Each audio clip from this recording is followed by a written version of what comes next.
Hello, good morning my friend. Nandito na tayo sa update natin ng pineapple fruit year 2024. Ito yung pangatlo, so ito yung pang-apat, no? Halos sabay naman sila no? So 5 days to go, harvest time na sila So pamimigay muna natin siya, no? So bahala na sila magpahinog. Malapit na yan Ayan. Yan. Malapit na yan, So, pure organic to. So, meron tayong tender loving care sa ating mga pineapple fruit. 4 years ang ating inantay para magkaroon tayo ng organic pineapple fruit. So, okay, thank you. At meron siyang mga ito, yung mga itatanim natin din.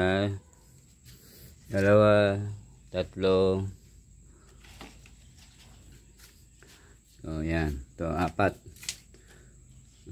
Itatanim din natin yan. So, okay. Tapos to, yung mga dahon na to, i-organic natin yan. Liquid organic.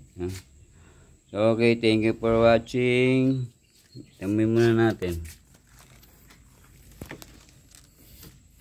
Pwede na to Yeah, okay. Thank you.